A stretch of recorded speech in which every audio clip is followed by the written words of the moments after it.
14, verso de número 3, que diz assim: E estando ele em Betânia, sentado à mesa em casa de Simão, o leproso, veio a mulher que trazia um vaso de alabastro, com unguento de nardo puro e de muito preço, e outras traduções falam muito caro. E comprando um vaso, ele o derramou sobre a cabeça. E alguns houve que em si mesmos se indignaram e disseram: Para que se faz este desperdício de unguento? Porque podia vender e por mais de 300 dinheiros e dá-lo aos pobres. E bramavam contra ela. Jesus, porém, disse: Deixa, para que a molestais? Ela fez-me boa obra, porque sempre tendes os pobres convosco, e podereis fazer-lhes bem, quando quiserdes, mas a mim nem sempre tendes.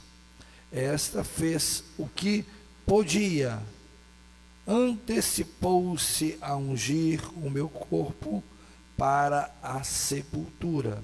Em verdade vos digo que onde todas as partes do mundo, onde este evangelho for pregado, também o que ela fez será, contudo, a memória, ser lembrado a sua memória. Ou seja, vai ser lembrado. E no dia de hoje, aqui em Nova Almeida, na Serra, no estado do Espírito Santo, no Brasil, foi relembrado, foi trazido à tona mais uma vez algo que alguém fez de bom para Jesus Cristo. Ou seja, meu amado, quando você faz algo para Deus, não é esquecido. Quando você faz algo para o reino de Deus, não é esquecido. Por isso nós temos que louvar ao Senhor diariamente, glorificar o seu santo nome e fazermos a sua obra a tempo e fora de tempo, para que o Senhor não se esqueça de nós e que nós estejamos um dia, que não vai demorar, amados, nas nuvens do céu, juntamente com o nosso Deus. Nesse momento vamos estar orando para estar iniciando essa escola bíblica dominical. Paizinho, nós te louvamos, te rendemos glória, graça, adoração, louvor, por cada vida que aqui está, Senhor, juntamente conosco, para aprender a Tua palavra. Paizinho, cada um que aqui veio, o Senhor veio para aprender, Senhor. Não é por quem está aqui à frente, porque nós somos pequenos, frágeis. Ó Deus amado, só em Ti a glória, só em Ti a louvor. Tu és bom, e Tu és santo, e Tu és aquele que vai falar à Tua igreja através desse Teu pequeno vaso, esse que é o menor da casa. Ó Deus amado, abençoa, toma nas Tuas mãos, derrama sobre a minha vida a Tua graça, a Tua glória e a sabedoria que vem exclusiva do Teu Espírito Santo, e que no abrir da minha boca, que a Tua graça invada este local, e que Teu povo aprenda, Senhor, da Tua palavra. Ó Deus amado, não apenas para saber, ó Deus amado, ter conhecimento humano, mas sobretudo um conhecimento espiritual do Teu reino. Eu Te glorifico e Te agradeço por tudo, em nome de Jesus. Amém e amém e amém, Jesus. Aleluia. Santo, santo é o nome de nosso Deus. Louvado é o nome do Senhor. A lição de hoje, meus amados, ela fala acerca do apóstolo Paulo. E nós vamos ver o apóstolo Paulo, esse que foi o escritor. Os teólogos retratam o apóstolo Paulo, a escritura, ele que escreveu o livro de Atos dos Apóstolos, bem como várias epístolas. Epístolas significa cartas. A igreja em Éfeso, Tiatira, Sardo, Éfeso, Filipenses, Colossenses, Tito, Filemon, duas epístolas a Timóteo, ou seja, todas essas epístolas que são cartas são atribuídas ao apóstolo Paulo, ou seja, esse homem de Deus escreveu a estas igrejas. Mas antes dele ser o apóstolo Paulo, nós vimos na lição passada, inclusive, a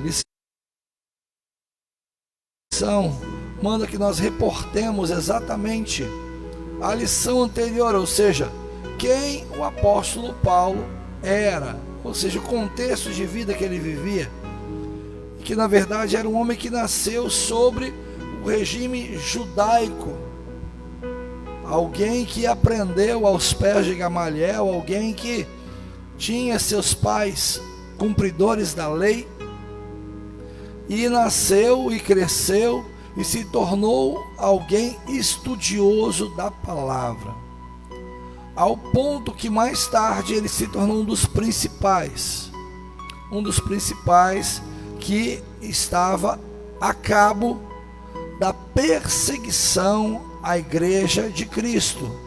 Esse primeiro momento da igreja, Jesus já havia morrido, e aquele povo que viu os milagres de Jesus, que viu os milagres que Jesus houvera feito, as multiplicações, os milagres de cura, expulsões de demônios, etc., de situações, aquele povo não se calou, ele testemunhou, ele falou, ele apregoou a palavra. E um dos primeiros que acabaram se levantando com a autorização do Sinédrio, se participando da religião, que era a religião do farisaísmo, os fariseus davam um total apoio e diziam como sendo Jesus um blasfemador, porque na verdade, antes de Jesus Cristo se levantar naquela época, havia se levantado algumas outras pessoas, tanto que Gamaliel fala exatamente isso a Paulo. Ele diz: olha, se levantou um tal de Judas, outro também que se tratava por nome Jesus, e quando estes foram mortos, aqueles que o seguiam dispersaram. Então, aquilo que é para ser, aquilo que é de Deus, então temos que trazer a prova, ou seja, se é de Deus, vai continuar. Isso Gamaliel, que era o professor de Paulo, instruindo ele. E o que acontece? Aquele homem, mesmo ouvindo isso, continuou a perseguição ao povo judeu. Paulo era nascido na cidade da Sicília, ele era de pai judeu, de mãe judia, mas naquela época o Império Romano havia dominado toda a Europa, toda a Ásia, e a cultura dominante era a cultura grega. Então, na verdade, a cultura grega dominava aquele local. Para ter uma ideia, o nome Paulo não é um nome judeu, é um nome grego. E na verdade, eu digo romano, e na verdade, Saulo, tem até um Indapa cristã que transformando Saulo em um Paulo, mas na verdade, o apóstolo Paulo, que depois foi o nome como apóstolo que ele tomou, exatamente por ser um nome romano, ou seja, porque ele foi chamado de apóstolo dos gentios.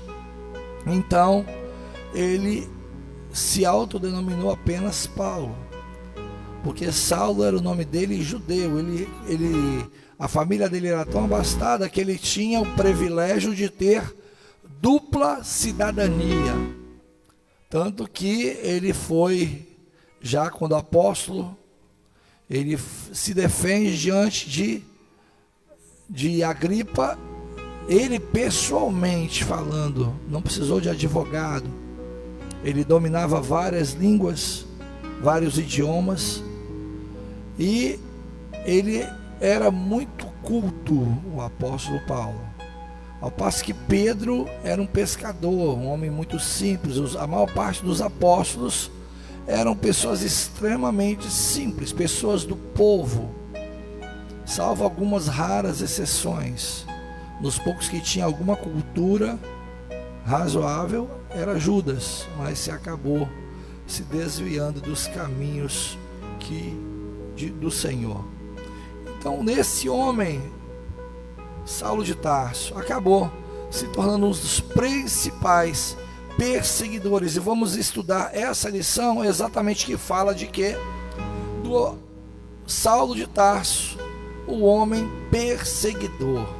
O tema da lição número 2, de 10 de outubro de 2021, fala Saulo de Tarso, o perseguidor.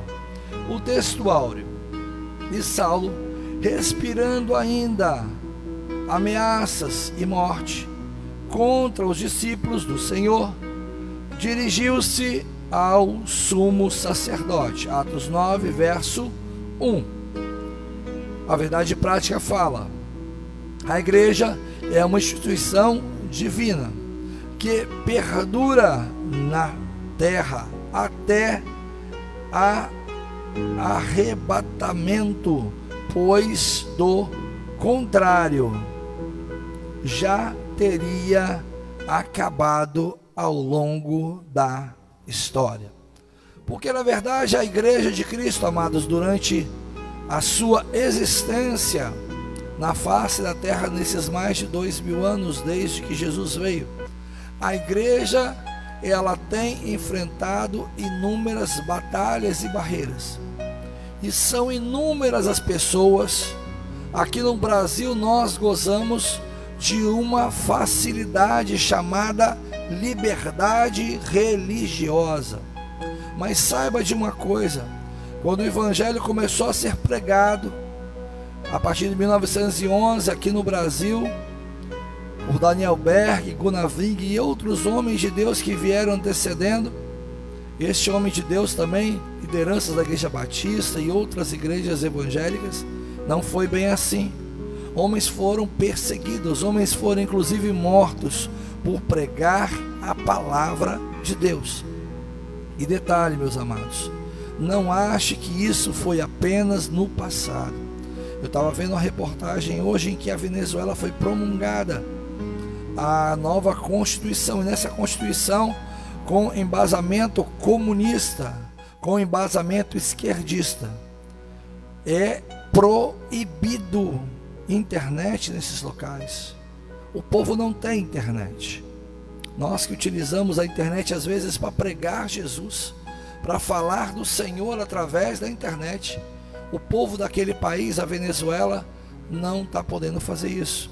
A Argentina, nossos irmãos vizinhos aqui, da mesma forma, está tendo um cerceamento de liberdade do povo cristão. Não vou nem dizer evangélico, não vou dizer cristão, porque essa situação não está apenas afetando a igreja evangélica, mas a igreja católica também nestes países.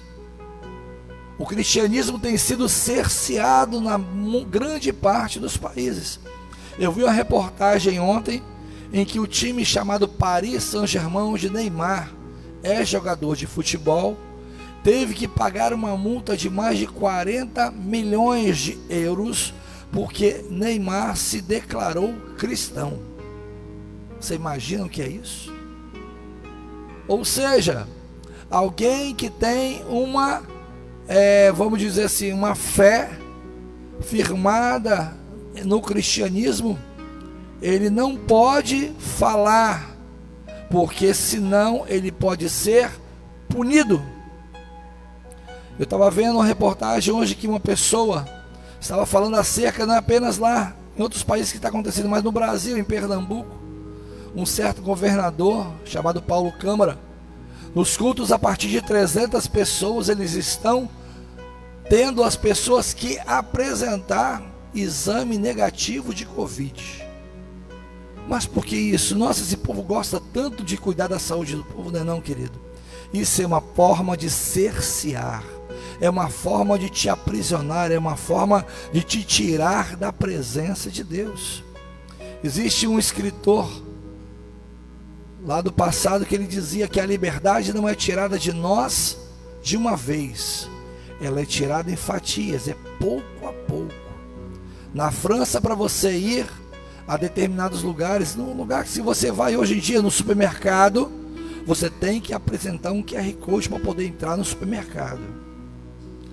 No Cristo Redentor aqui no Brasil, se você não apresentar o certificado de vacinação, você não pode subir para ver aquele ponto turístico que é o Cristo Redentor aqui no Brasil. Ninguém está falando que é contra a vacina, não é isso não. Só que está sendo feito, amados, algo para preparar o mundo e a população exatamente para um cerceamento muito mais poderoso, muito maior, muito mais impactante do que esse que nós temos vivido agora. Isso foi apenas um teste. Isso foi apenas um teste. Se você for analisar onde é que, da forma como é feito a análise de temperatura das pessoas, isso na porta das igrejas, supermercados, onde que medem a temperatura? Na mão e na testa. Onde que o sinal do anticristo, da besta, ia ser? A Bíblia fala, vai ser na mão e na testa. O nome disso se chama preparação mental. Mas por quê? Porque quando chegar essa época, você não vai achar estranho, porque atualmente você mede a temperatura na mão e na testa. Ou seja, é algo, amados, que a igreja de Cristo tem que estar ligada, tem que estar preparada, tem que estar vigilante, tem que estar em oração, mas não apenas em oração, mas em vigilância. Nós temos que estar preparados. Eu chego a ser redundante em dizer que a vinda do Senhor está próxima. A vinda do Senhor está muito próxima, amados. O que nós temos passado nesses últimos dias nos mostra. Diz a palavra de Deus, Jesus certa feita passando debaixo de uma figueira, ele disse: olhai para a figueira, quando o seu tronco já está tenro, é sinal de que o verão está próximo. E a figueira é Israel. A simbologia da figueira é Israel. Meus amados, vamos estar ligados, vamos estar preparados, porque isso é algo para nós falarmos. Estava comentando com a minha esposa que agora em 2022 vai acontecer literalmente uma guerra. E nós, como servos de Deus, eu não vou nem dizer evangélicos, eu vou dizer a todo o povo cristão, a todo aquele que professa o nome de nosso Deus, ao nome do Senhor Jesus Cristo, nós não podemos deixar que o comunismo ou que a esquerda tomem as lideranças governamentais do nosso país. Nós não podemos permitir isso. E quantos muitas vezes vendem seu voto a troco de 1 quilo de feijão, 1 quilo de carne, 10, 20, 50 reais. Quando você faz isso, você está vendendo a sua liberdade, vendendo barato. Quantos partidos, amados, são de esquerda? Esquerda. Quando você for votar em alguém, independente de quem seja a pessoa, olha a que partido essa pessoa pertence. Por melhor que ela seja, se ela pertencer a um partido de esquerda, não vote nesta pessoa.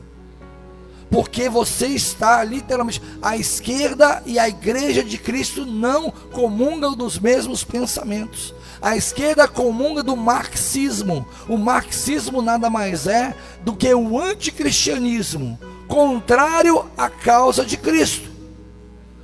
E infelizmente nós temos feito, não, mas fulano é tão bom, mas ele pertence a um partido que não comunga do pensamento da igreja de Cristo. Infelizmente isso está acontecendo na Venezuela, na Bolívia, na Argentina, na Colômbia, vários países do mundo.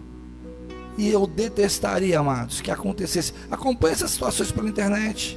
Às vezes, amados, a gente só olha Facebook para ver uma foto de alguém aqui, alguma coisa ali, mas pesquise a situação na Venezuela, à esquerda, na América Latina, pesquise, se instrua, porque infelizmente, muitos desses homens que estão à frente, eles veem as pessoas das igrejas como massa de manobra, como pessoas a serem direcionadas, como boi, a ser direcionado, e acabam nos direcionando para coisas erradas.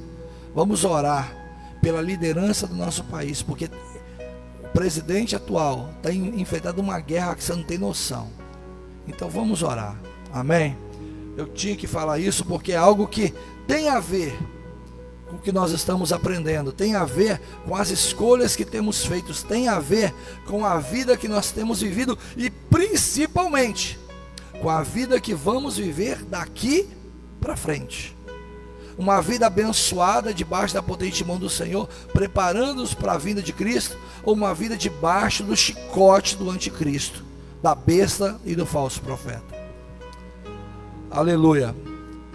A leitura bíblica em classe, ela se encontra em Atos, capítulo de número 8, o verso de número 1, e diz assim: se os irmãos leram essa leitura bíblica em classe, no Atos capítulo 8, o apóstolo Paulo está exatamente ele falando dele como antes de ser servo.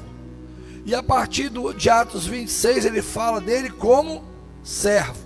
É só entender a leitura. E também Saulo consentiu na morte dele, Estevão, e fez-se naquele dia uma grande perseguição contra a igreja que estava em Jerusalém. E todos foram dispersos pela terra da Judéia e de Samaria, exceto os apóstolos, ou seja, só os apóstolos ficaram em Jerusalém. E os varões piedosos foram enterrar Estevão, e sobre ele grande pranto fizeram. E Saulo assolava a igreja, entrando pelas casas e arrastando homens e mulheres, os encerrava na prisão.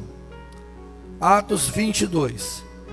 Persegui este caminho até a morte, prendendo e maniatando em prisão, ou seja, amarrando em prisão, tanto homens como mulheres, como também o sumo sacerdote, minha testemunha, a todo o conselho dos anciões, e recebendo destes cartas para os irmãos, fui a Damasco para fazer manifestados para Jerusalém, maniatados para Jerusalém, ou seja, amarrados.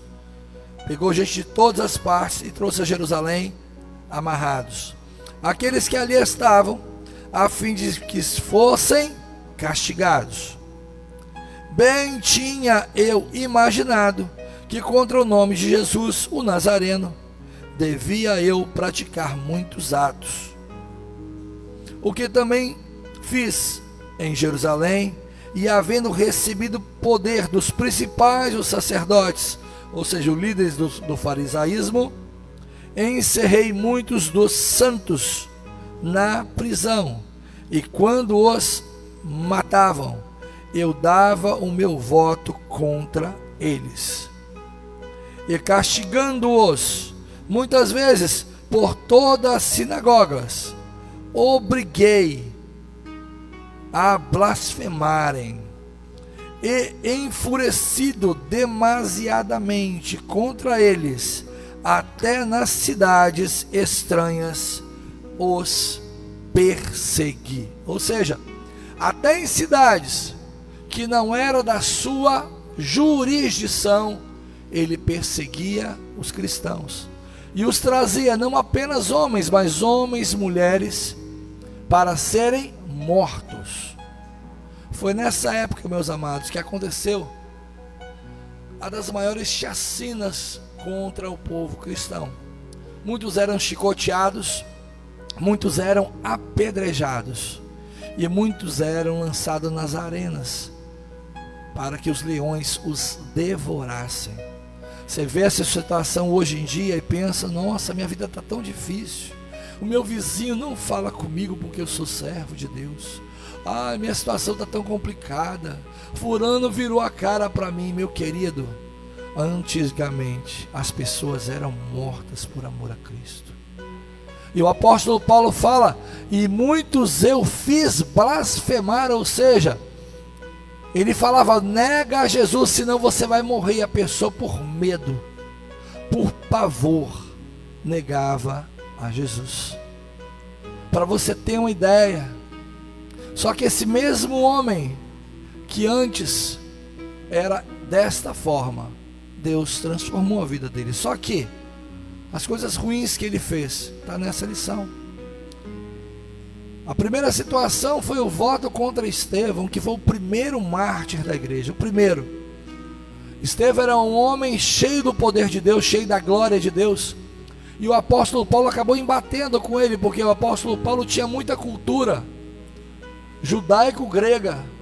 Só que Estevão era também alguém que aprendera muito da cultura judaica, mas também de toda a Torá, de toda a Bíblia Sagrada, que é Gênesis, Êxodo, Levítico, Número, Deuteronômio, ou seja, o Pentateuco.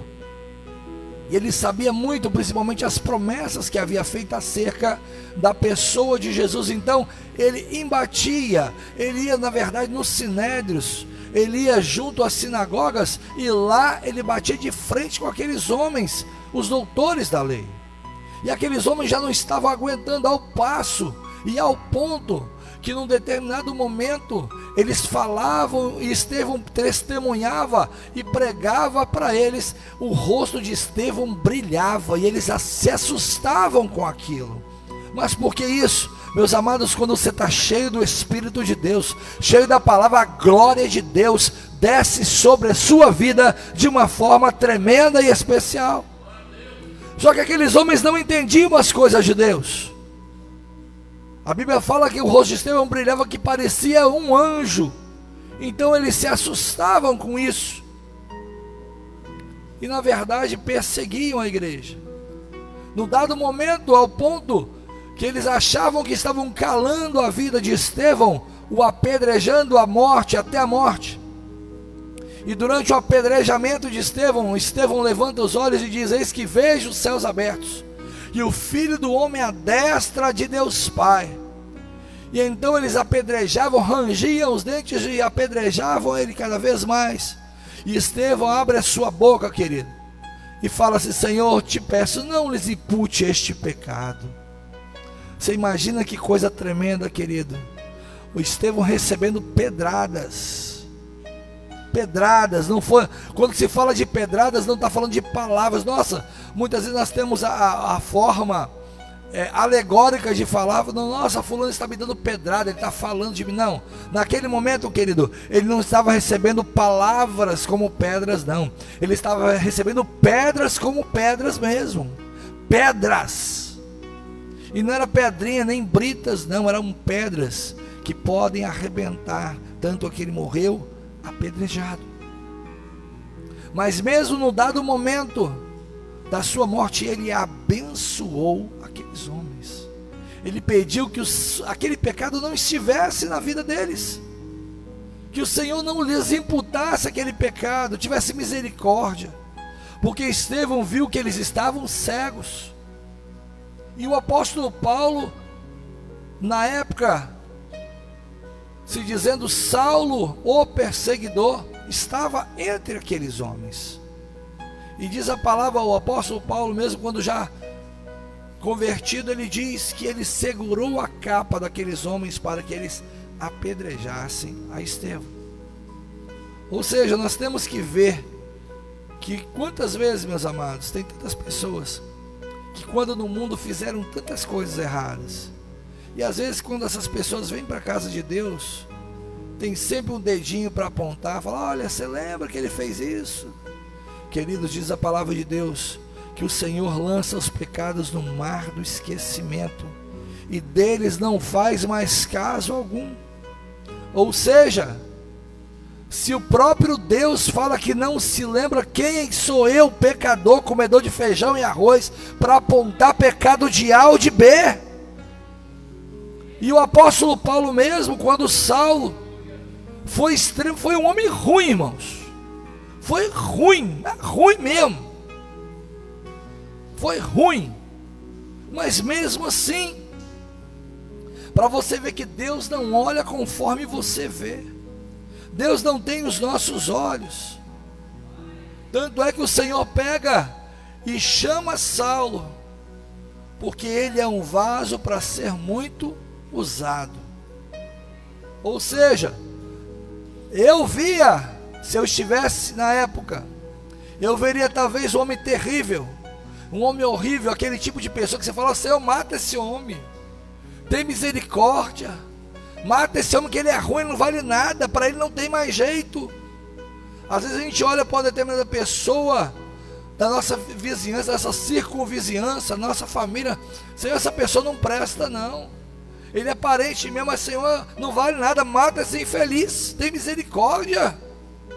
Meus amados, todos precisam da salvação em Cristo, todos são carentes da salvação em Jesus. A introdução fala: a história e a expressão da igreja no livro de Atos mostra um fariseu zeloso, Saulo de Tarso. Este tinha prestígio religioso e cultural entre os judeus, por isso ele ganhou carta branca, autorização das autoridades religiosas para perseguir os seguidores de Jesus. Assim, torna-se um implacável perseguidor da igreja de Cristo do primeiro século. E o que estuda somos nessa lição? É o que nós vamos estudar nessa lição. Saulo de Tarso, perseguidor. Saulo descreve como blasfemo, perseguidor e opressor.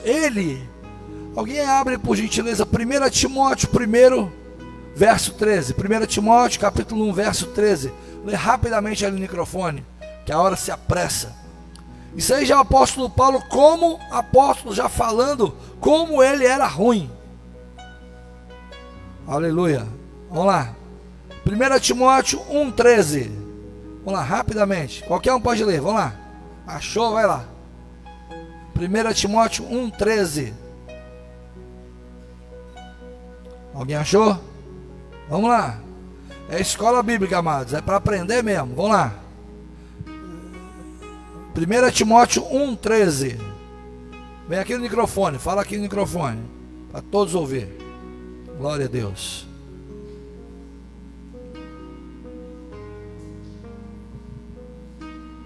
Amém.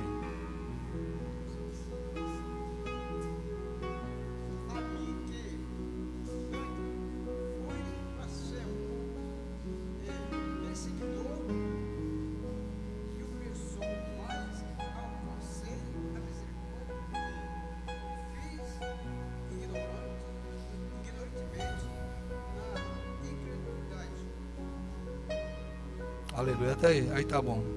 Você vê, ele faz uma autorreflexão sobre a sua vida e fala que ele era perseguidor, blasfemo e opressor da igreja de Cristo. Ele faz uma autoanálise de si próprio. Só que ele fala, ele era ignorante, ou seja, ele ignorava a verdade do evangelho. Ele não sabia, ele não conhecia, ele conhecia a letra, mas não conhecia o poder de Deus. Ele conhecia a letra e a história, mas ele não conhecia realmente a pessoa de Jesus Cristo. Até o momento em que ele conheceu, até o momento em que ele teve o conhecimento de Deus. Ou seja, ele se autodenomina e ele dá uma lição para nós, amados. Quantas vezes nós temos que fazer uma reflexão de quem éramos, para que na verdade não reste resquícios do velho homem na nossa vida. Quantas vezes nós estamos na casa de Deus e nós somos às vezes abençoados, fazemos uma obra aqui, uma obra ali, fazemos algo para Deus, só que na verdade, em algumas situações de nossa vida, em algumas situações de luta, vem o velho homem, aquele homem que nós queremos enterrar e sepultar aos pés da cruz de Cristo. Ele quer ressuscitar e quer tomar nossa vida, quer tomar aquele que xingava e não xinga mais, quer vir palavras de maldição na sua boca, aquele que fumava e não fuma mais, o diabo começa a colocar uns cheiros esquisitos no seu nariz, aquele que bebia e não bebe mais, o diabo cria ciladas e situações para que o velho homem queira renascer. Mas nós temos que estar preparados e prontos para repreender esse velho homem no nome e na pessoa de Jesus Cristo. Glória a Deus. Na verdade, o apóstolo Paulo,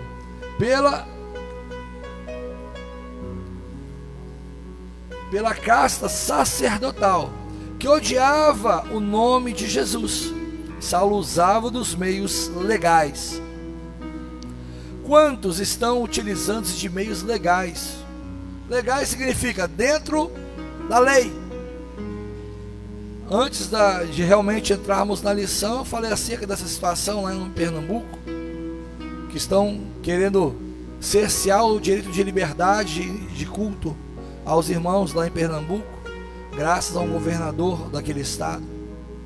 Estão cerceando o direito de entrada em determinados eventos, em determinados estados do país, como Cristo Redentor no Rio de Janeiro. Ou seja, a liberdade está sendo tolhida pouco a pouco. E estão utilizando o que, amados? A lei. Estão usando a lei. É a forma como o apóstolo Paulo também fazia. Quando ele fazia esses atos, ele não fazia de forma criminosa, não. Ele fazia debaixo da tutela da lei, para atacar os cristãos por causa da sua truculência. Aos seguidores de Jesus tiveram que fugir para outras cidades. Ou seja, eles se espalharam. Isso por sua vez foi ruim, foi. Muitos morreram, muitos foram mortos. Mas o evangelho naquela época, querido, ele acabou se espalhando. Porque muitos fugiram para várias cidades distantes, e muitos fugiram para outros países. E quando em outros países, em outras terras longínquas, adivinha o que eles fazem? Pregando a palavra de Deus. Falavam acerca de Jesus e espalharam o evangelho do reino de Deus para todas as nações daquela época. Tarso, expressão respirando ameaças e morte. Em Atos capítulo 9 fala acerca dessa fala. E Saulo ainda respirando ameaças e morte.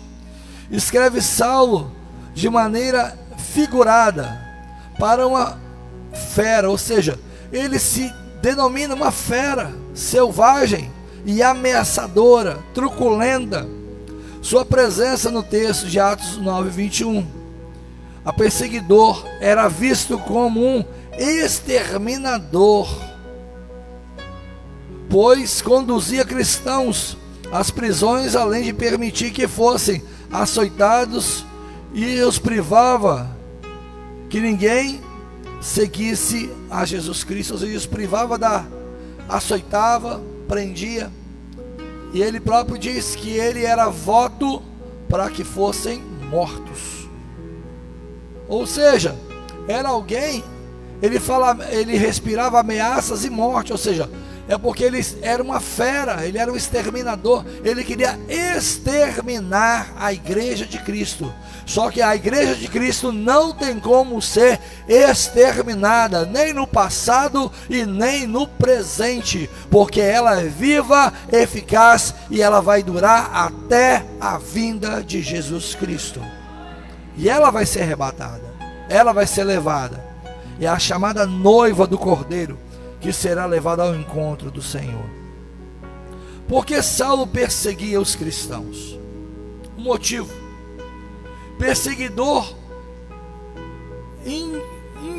inclemente, ou seja, não tinha clemência, ele não tinha dó contra os seguidores de Jesus Cristo. Era zeloso, mas destrutivo pela Torá. O suposto fato religioso que Jesus talvez fosse um blasfemo, ele citava como sendo Jesus não o Filho de Deus, não aquele cordeiro que em Isaías fala como raiz de uma terra seca, não tinha parecer e nem formosura, e olhando nós para ele nenhuma beleza víamos para que desejássemos. Não, ele tinha a pessoa de Jesus como sendo um blasfemo, ou seja, alguém que blasfemava da Torá. Por isso ele se achava no direito de matar, como os fariseus mataram a Jesus. Se achavam no direito de matar aqueles que aprenderam, aqueles que tinham os ensinamentos de Jesus utilizados na sua vida. No Antigo Testamento era escândalo, porque na verdade Jesus morreu na cruz, e para o judeu, aquele que morria na cruz era amaldiçoado, era maldito. Só que Jesus se fez maldição no nosso lugar. Ou seja, a lei da maldição divina estava sobre ele. Alguém lê, por gentileza, Deuteronômio 21, 23. Aleluia, Deuteronômio 21, 23. Alguém lê rapidamente aí. Deuteronômio, terceiro livro da Bíblia, 21, 23. Lê ali no microfone, abençoado. Gênesis, Êxodo, Levítico, Número, Deuteronômio, quinto livro da Bíblia. Falei errado aqui. Deuteronômio 21, 23. Glória a Deus. Fala assim, igreja. O seu cadáver não permanecerá no madeiro, mas certamente entenderás no mesmo dia, porque quando pendurado e maldito de Deus, assim não contaminarás a tua terra, que o Senhor teu Deus e te dá em herança. Amém. Ou seja, a crucificação era um castigo predito na Torá, ou seja, no Pentateuco. Então Jesus se fez maldição para nos abençoar. Mais tarde, por ocasião da sua conversão, ele descobre que Cristo assumiu a maldição da lei e por isso nos livrou dessa maldição. Está em Gálatas 3,13. Ele se fez maldição no meu e no seu lugar. Tópico 2: a perseguição contra a igreja de Cristo. Contra os perseguidores de Jesus, a perseguição de Saulo contra Jesus era uma perseguição contra a igreja.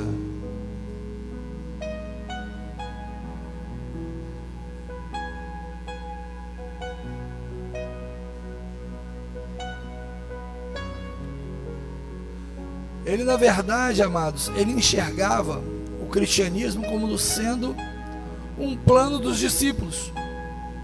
Os discípulos contariam talvez uma história mentirosa para o povo, pediram para alguém roubar o corpo de Jesus, sumir com o corpo, para ter esse pensamento como sendo de Jesus ter sido levado ao céu. Só que diz a palavra de Deus que no momento quando Jesus foi assunto ao céu, tinha 500 pessoas. Quando aqueles anjos falam: varões galileus, por que estáis olhando para o alto? O mesmo Jesus que dentre as nuvens do céu foi recebido, voltará um dia com poder e glória. Você imagina 500 pessoas, querido, testemunhando de Jesus Cristo, falando: eu vi Jesus subir ao céu. Essa história que foi os discípulos é mentira. Ele subiu porque eu vi, ninguém me contou, eu vi e vou falar com outras pessoas. Ou seja, era um testemunho vivo. O que é um testemunho vivo, querido? Testemunho vivo é quando acontece com você. Uma coisa é contar a bênção que aconteceu com João, com Maria, com Maricota, com Filomena. Outra coisa é eu falar: Deus operou um milagre na minha vida, Ele fez uma obra na minha vida, ninguém me falou, eu vi, aconteceu comigo. É assim que Deus faz, amados. É dessa forma. E havia aquele testemunho de 500 pessoas. Isso fora todos os outros, querido, que estavam ao longo das caminhadas de Jesus, testemunhando os milagres. Ou seja, aqueles homens, logo após o arrebatamento de Jesus, diz a palavra de Deus: ficai em Jerusalém, até que lá do alto sejais revestidos do poder de Deus. Logo, se você for ver, quando foram lá, para aquele local, para o Sinédrio, para aquela sala, e estavam todos reunidos no mesmo lugar, No final, quando desceu o Espírito Santo de Deus, eram 120. Mas logo no princípio, quando eles se colocaram, eram 500. Outra, quando o Espírito Santo desceu e batizou a todos com o Espírito Santo, só tinha 120. Mas 120 que foram cheios do Espírito Santo de Deus. Ou seja, o governo romano, o farisaísmo não tinha como calar tanta gente. Se fosse só tentar calar 12 apóstolos, talvez eles teriam tido êxito na sua missão. Mas Jesus pregou a sua palavra, ele operou milagres muitos. Tem um texto da palavra de Deus que fala que nem todos os milagres de Jesus estão contidos na Bíblia, porque se fosse colocar todos, não daria. Ou seja, tem muitos milagres e muitos prodígios e muitas operações de Jesus que não constam na Bíblia, mas foram operações que Jesus fez. Louvado é o nome do Senhor. Ou seja, Jesus trabalhou e trabalhou muito. Tanto é que Jesus se fala assim, que ele se encontrava cansado, porque o momento de Jesus era sempre pregar a palavra, era sempre operar milagres. Mas o operar milagres, Jesus não era apenas para fazer aquela benesse para aquela pessoa, não. O milagre era apenas um pretexto espiritual para pregar o evangelho do reino, para trazer sobretudo o homem o arrependimento. Isso é o principal. Porque você ressuscitar alguém que dá amém, você ressuscitou, ele viveu, só que ele vai morrer de novo. Já quando você é salvo por Jesus, a sua vida é para eternidade, é para todo o sempre. E é isso que é importante para o nosso Deus. Agiu as pessoas que representavam Cristo. Ao atacá-las, Saulo atingiu as pessoas que representavam Cristo, dentre as quais havia homens, arguto, defensor do nome de Jesus, e cheio do Espírito Santo, cujo nome era Estevão. Ou seja, a igreja foi perseguida, sim, mas Estevão não se calou, amados. Estevão não fechou a sua boca. Estevão continuou pregando a palavra. Ou seja, uma lição, mas a coisa está difícil, não para de pregar, não. A situação está complicada, não para de falar de Jesus, não. A situação está difícil para você, peça misericórdia e não para de testemunhar de Jesus, não. Porque é necessário, queridos. É necessário. Hoje à noite o Senhor me deu uma palavra para trazer para a igreja. Hoje é culto de missões, e nós vamos falar algo. Qual é a seriedade que é cumprir o ID de Cristo? É algo muito sério. O primeiro mártir da igreja era um homem cheio do Espírito Santo, conhecedor profundo da história do seu povo e da teologia judaica. Por isso, quando apontava para Jesus Cristo como clímax da revelação redentora para o mundo, o fazia com autoridade. Ou seja, ele mostrava na Torá a realidade e as promessas acerca da pessoa de Jesus, e como que Jesus veio cumprindo cada propósito, cada situação que foi predita por cada profeta, como o profeta Isaías. Ou seja, e ele pregava com não apenas conhecimento humano, mas sobretudo com autoridade espiritual. E eles não podiam resistir a Estevão, e aquilo incomodava aqueles principais, e também ao apóstolo, ao Saulo de Tarso, perseguidor. Seguidores de Jesus, deparou-se com outro discurso, mas este provavelmente de sabedoria do Espírito. Essa autoridade espiritual de Estevão atraiu a ira dos inimigos de Cristo, de Jesus. Por isso, com pleno consentimento de Saulo, eles apedrejaram até a morte. Mas eles o mataram, Estevão, por outro, potencializaram a mensagem da primeira igreja do primeiro século. Quando eles queriam calar um homem, amados, eles queriam calar um homem, Estevão. Só que quando ao fazer isso, matando Estevão, eles literalmente, eles acenderam uma tocha na igreja. Porque na verdade, quando isso aconteceu, o povo acabou testemunhando acerca da vida de Estevão. E aquilo servia não apenas para amedrontar a igreja, mas para ser um marco de pregação da palavra de Deus. E agora aqueles homens que antes estavam amedrontados e estavam sendo perseguidos, estavam acuados, tornaram-se homens valentes que falavam da seguinte forma: eu posso morrer, mas morrerei pelo amor ao Evangelho de Cristo Jesus.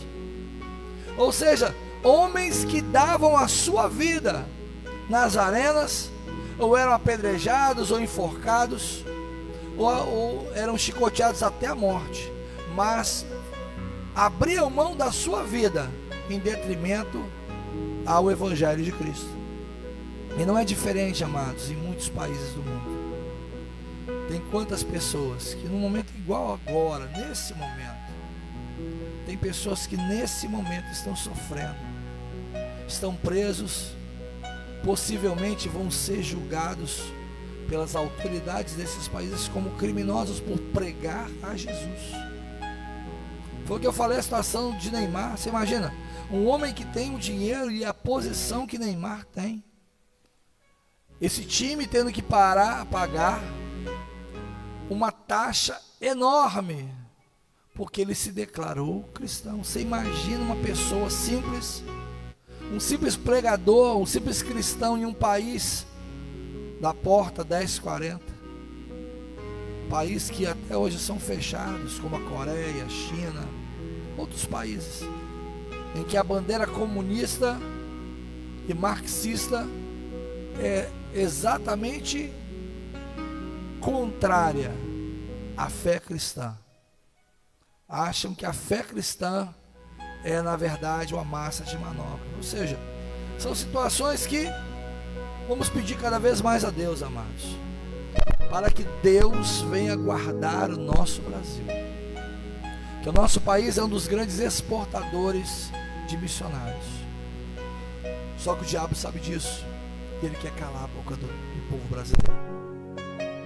Quantas vezes agora mesmo nós estamos fazendo essa live pela internet, que está chegando a tantas pessoas, a muitas pessoas, que vão ouvir falar de Jesus Cristo, que vão estar sendo alertadas sobre a situação que o nosso país e que o mundo está vivendo. Nós temos que compartilhar mesmo, para que essa mensagem, ser pregar o Evangelho.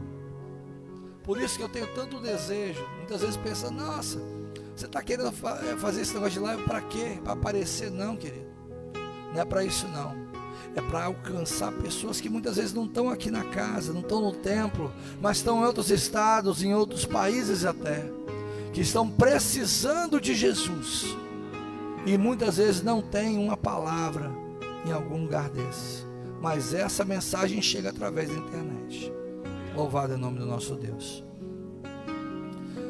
Ou seja, Estevão foi o primeiro mártir, o homem que morreu, mas morreu sabendo da sua obra, morreu perdoando aqueles que lhe faziam mal. Eles mataram Estevão por outros pretextos, ou seja, Estevão acabou se tornando alguém que trouxe o Evangelho a um novo patamar, um patamar de mártir, conforme ele é conhecido como o primeiro mártir da igreja primitiva. A vida que o velho proporciona, a vida que o Evangelho proporciona aos nossos irmãos que servem a Deus em países políticos e religiosamente fechados para o Evangelho, continuam a pagar com a própria vida. fidelidade à mensagem de Cristo. Oremos pela igreja perseguida. Vamos orar, queridos. Cada vez que nós formos orar, vamos lembrar que aqui nós temos liberdade, mas tem lugar aí que não tem, não.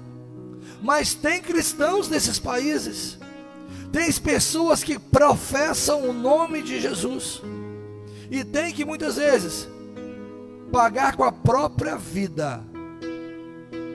Estava vendo uma reportagem outro dia, de um determinado missionário que estava num país desses, ele e a família.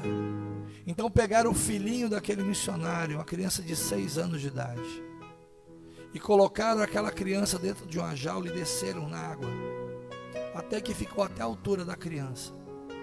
Falaram: se você não negar a Jesus, nós iremos matar o seu filho.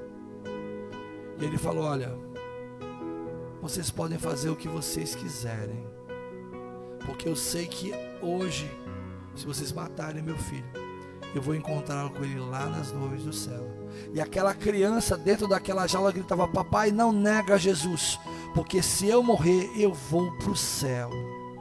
Isso é certeza, amados, de que Deus que nós servimos. Isso é certeza do Deus que nós professamos.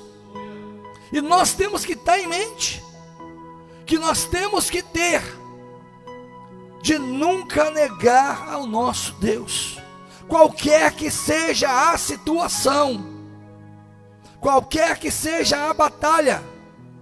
Infelizmente, amados, por às vezes tão pouca coisa, por coisas bobas e vãs desse mundo, nós pegamos: não vou mais na igreja. Aquele irmão virou a cara para mim: eu não vou mais servir a Jesus. Fulano não fala comigo, eu não vou. Meu amado, repreende isso em nome de Jesus.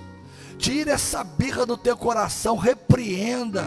Tira essa pirracinha de criança. Deixa de ser criança e seja adulto na presença de Deus. E saiba que Deus tem preparado algo para você que é grande, algo que é tremendo. E Ele morreu na cruz do Calvário por você.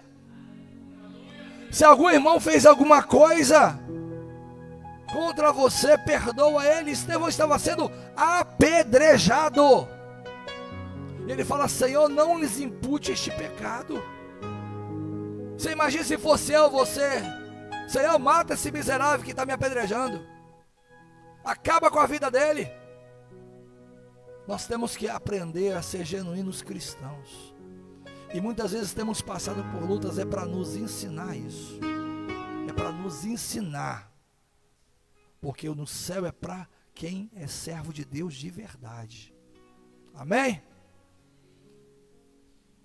Quando o sistema se volta contra a igreja, ou seja, quando os meios políticos, amados, se voltam contra a igreja, e lá no passado não era diferente. O meio político ali, o meio religioso estava contra a igreja de Cristo. Como era a perseguição contra os primeiros discípulos, Saulo de Tarso liderou a perseguição contínua e violenta. Ele prendia primeiros cristãos, mandava açoitá-los e não havia escrúpulos, nem com mulheres e crianças. Não tinha separação, não havia misericórdia. Ele açoitava e matava homens, mulheres e crianças. Ou seja, era algo que ele se achava certo.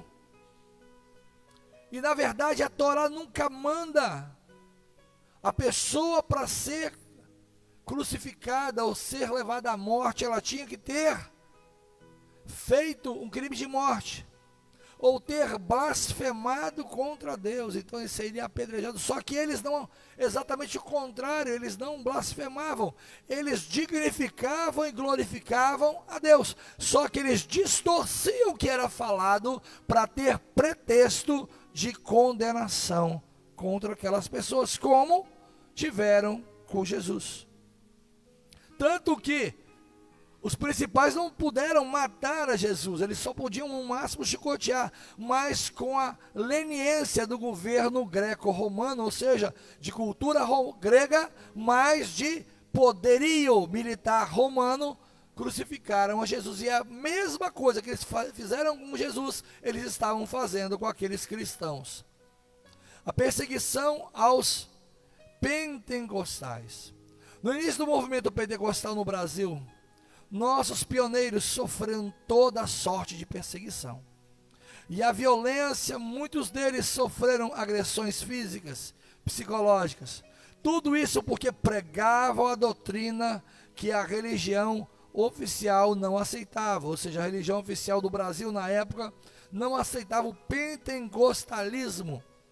O que dizer de Daniel Berg, Egon Vigre, os primeiros pastores dos primórdios da Assembleia de Deus no Brasil?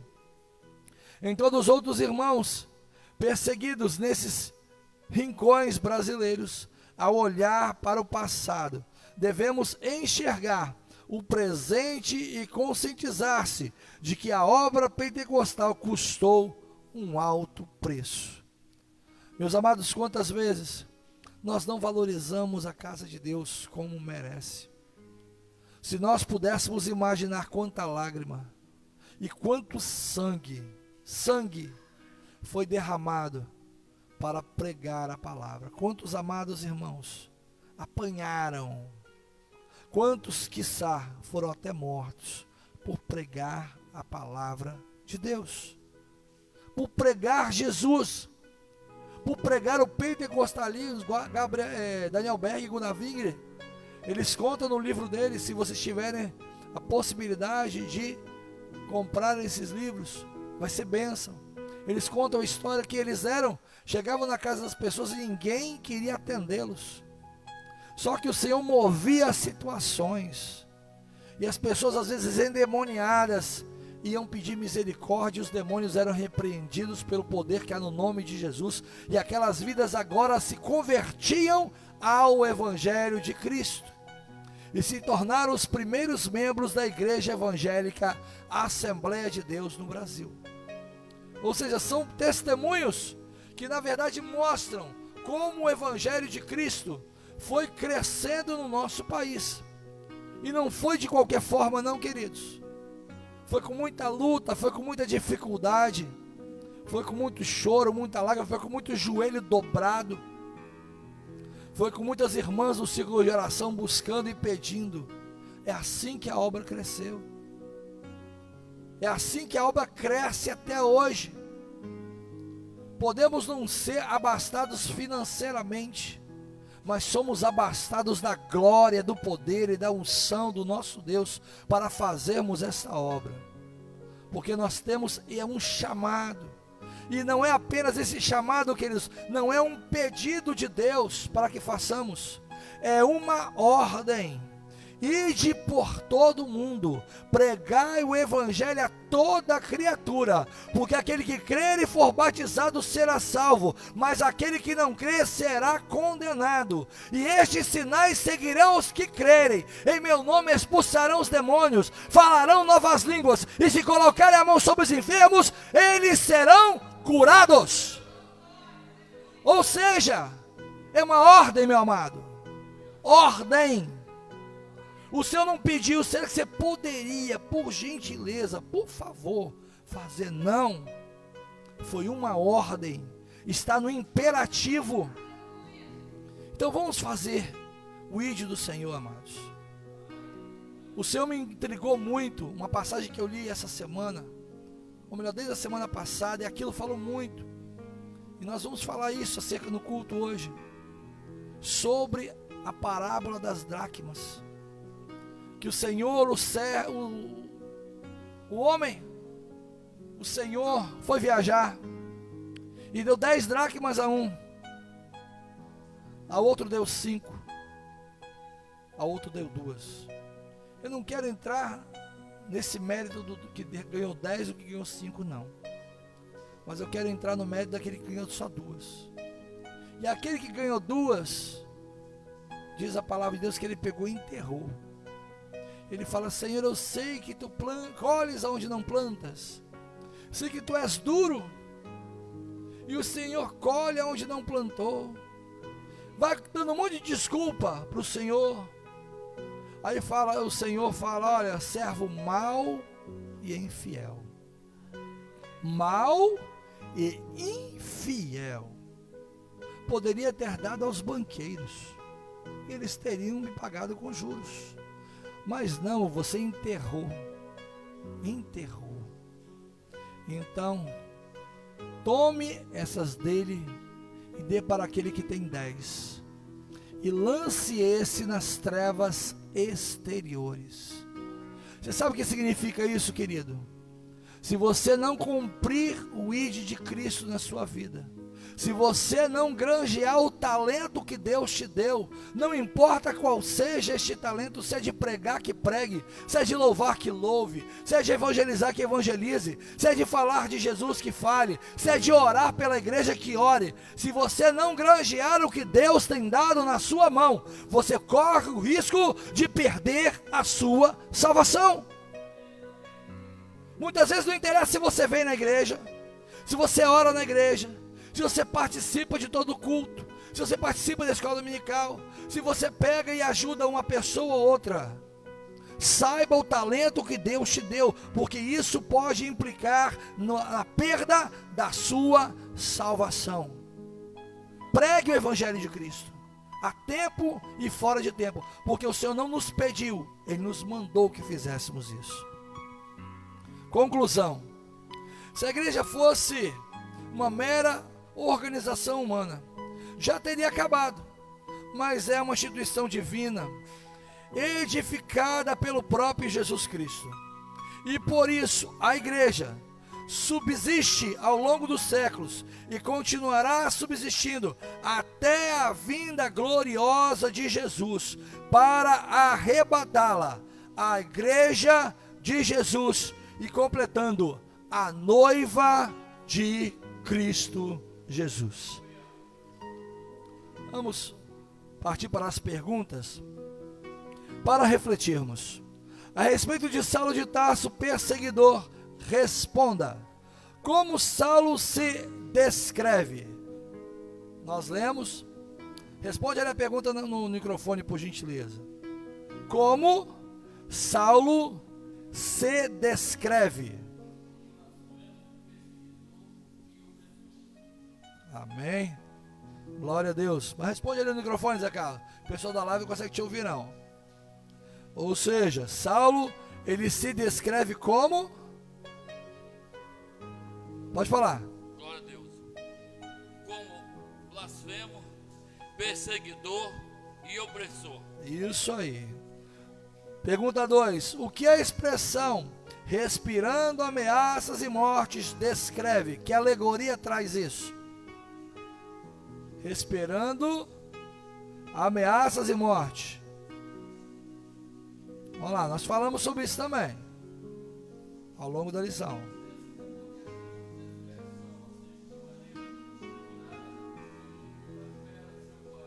Isso mesmo. Então, fala ali que fica mais fácil. É isso mesmo. Glória a Deus. Significa que aprendeu bem. Aleluia.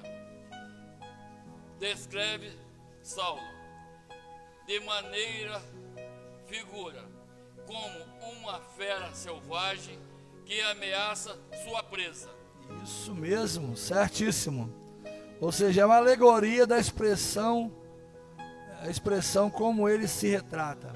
Segunda lição: quem era um homem arguto, defensor do nome de Jesus Cristo e cheio do Espírito Santo? Quem era? Isso, bem alto. Era Estevão, isso mesmo, Estevão. Como se dava a perseguição contra a igreja? Vamos lá, rapidamente, vamos lá, responde aí. Como se dava a perseguição contra a igreja?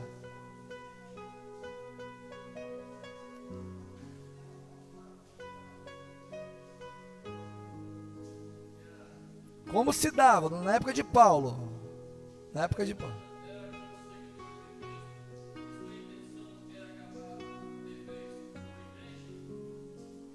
Isso, também isso, mas mais completa fala da seguinte forma: Paulo prendia os primeiros cristãos e mandava açoitá-los, e não havia escrúpulos, mesmo com mulheres ou crianças. Ou seja, ele não tinha misericórdia nem das crianças. Você acha que a igreja de hoje passa por algum tipo de perseguição? Justifique a sua resposta.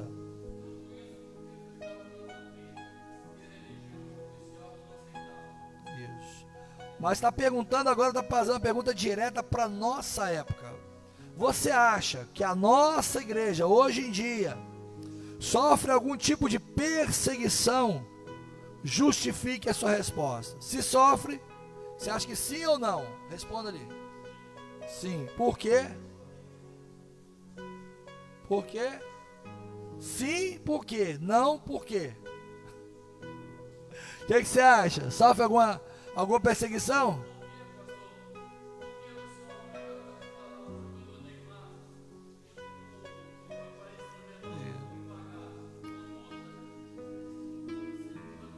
Isso. Como cristão, exatamente. Isso. É porque na verdade, hoje em dia, Ivan está falando certo, porque na verdade é uma perseguição velada, é uma perseguição light, foi conforme foi falado pelo aquele estudioso, que a liberdade é cerceada, ela é tirada em fatias, ou seja, pouco a pouco, é devagar. Existem locais, é lógico, evidente, como aconteceu na Venezuela, que ela foi tirada de uma vez. Na Argentina está sendo gradativo. E no nosso país, amados, não pasmem, está acontecendo também a retirada, mas pouco a pouco. Então vamos ficar preparados, ligados, para que essa liberdade não venha a ser tolhida, não venha a ser roubada de nós, e nós não percamos a liberdade de culto. Ou seja, nós como cristãos, temos que saber, temos que direcionar nossa vida a estar fazendo o que é da vontade de Deus. Todos os aspectos da nossa vida, amados, todos, na área emocional, espiritual, política, tudo, tem que estar debaixo da vontade do nosso Deus. Então vamos orar e pedir a Deus sabedoria da forma como nós nos comportamos. Vamos orar nesse momento, se coloque de pé. Vamos estar terminando essa EBD abençoada. Aleluia, glória a Deus. Jesus é lindo, Ele é bom, e vamos aprender, amados. E vamos nesse momento, vamos estar orando. Eu vou chamar a irmã Benedita para estar orando aqui hoje, que nós estaremos nesse momento, amados, terminando a EBD, mas também orando pela igreja perseguida. Nós aqui no Brasil, nós não temos ainda uma perseguição aberta, mas uma perseguição velada, mas estamos caminhando para uma perseguição aberta contra a igreja de Cristo. Então vamos orar por aqueles que já têm essa perseguição, como a igreja na Venezuela, aquelas pessoas que estão debaixo do regime comunista, as situações das pessoas que estão na porta 1040 e outras igrejas em outros rincões do mundo que estão sofrendo o cerceamento da sua liberdade de adorar ao nosso Deus. Vamos, Benedita. Aleluia, Jesus. Salve os irmãos na paz do nosso Senhor Jesus, amém? Ô, irmão Zé Carlos, eu fiz a minha lição certa também. Só não vi aqui na frente, mas está certinho lá. E Jonas pediu para poder eu falar com o pastor, porque teve gente que falou que não vai mais lá em casa não, porque sempre que chega lá a gente está com a Bíblia na mão lendo, não dá nem atenção, entendeu? Aí Jonas falou, fala que nós também somos perseguidos. Aí eu tô rindo, eu tava rindo. Mas ainda bem, né, que nós estamos com a Bíblia na mão, não é um litro de cachaça igual a gente bebia, não é? A glória de Deus. Aí nós estamos sendo testemunho, porque quando a pessoa falou, eu não vou nem mais lá não, porque quando a gente chega lá, um tá lendo de um lado, outro tá lendo do outro, a gente fica lá sem saber o que fazer. Aí a outra pessoa falou bem assim, glória a Deus. Ainda concordou, para a glória de Deus. Eu quero agradecer a Deus porque nós estamos aprendendo cada vez mais a palavra de Deus e, né, porque aí nós podemos também estar ensinando aos outros. Pai querido e Pai amado, nós te agradecemos, ó Deus, por esse dia, meu Pai, por esse começo de noite, meu Pai. Abençoa cada um que esteja ouvindo, Senhor, esta oração, meu Deus. Repreenda, meu Deus, toda a fúria do inimigo sobre a vida dos teus filhos, meu Deus, dos profetas, meu Deus. Abençoa cada um, meu Deus, que leva a tua palavra aqui ou fora, ao exterior, meu Deus. Hoje é dia dia de missões, eu esqueci, mas o Senhor me lembrou, Pai Santo. Que seja, meu Deus, os missionários que estão levando a tua palavra, meu Deus, que o Senhor possa estar abençoando, guardando, livrando da fúria do inimigo. Guarda, meu Deus, tira todo mal, meu Deus, para onde eles forem, meu Deus, que seja abençoado, levando a tua palavra, que o Senhor esteja contigo, meu Deus, que o Senhor esteja com cada um deles. Cobre com a tua mão, meu Pai, em nome de Jesus. Amém.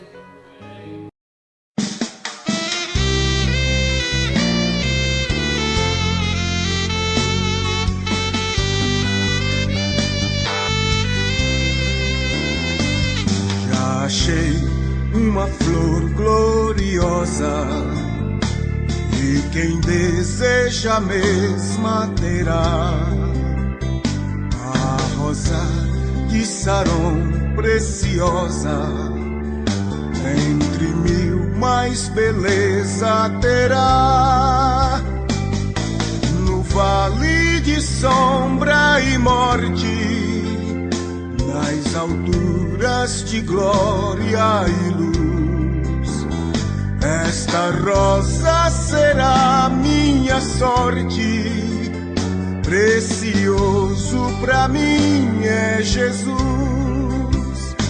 precioso pra mim é Jesus, precioso pra mim é Jesus. Eu confesso na vida e na morte,